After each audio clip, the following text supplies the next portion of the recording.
We don't lose attention. We let the world pull it away from us.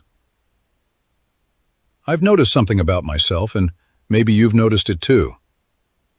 My attention doesn't disappear suddenly. It doesn't vanish in one moment. It slips away quietly, almost politely, as if asking permission to leave. And I rarely notice when it happens. I start my day with clarity. I know what matters.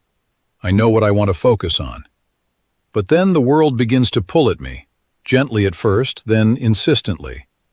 A message here, a notification there, a small worry, a tiny distraction, something unimportant that suddenly feels urgent.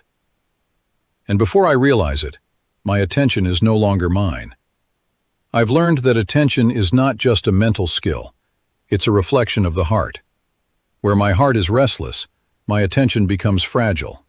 Where my heart is calm, my attention becomes strong.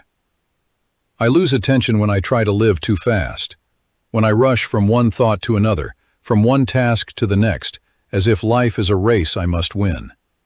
But attention doesn't survive in speed. It needs stillness, even if only for a moment. I lose attention when I let noise replace silence.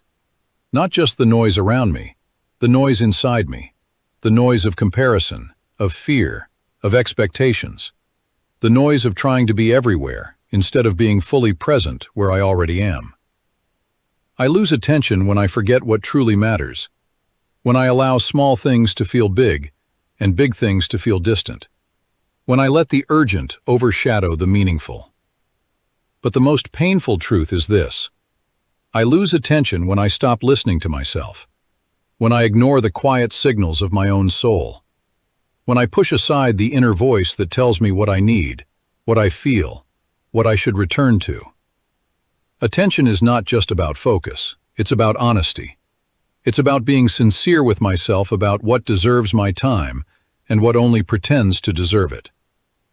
So I'm learning, slowly, imperfectly, to reclaim my attention.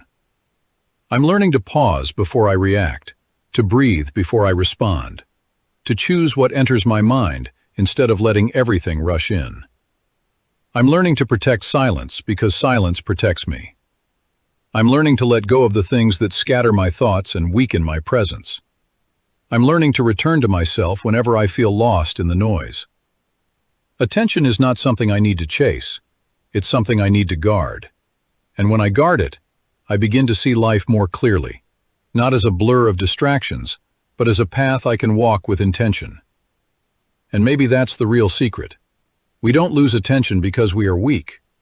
We lose it because we forget that our inner world deserves care just as much as our outer world demands action.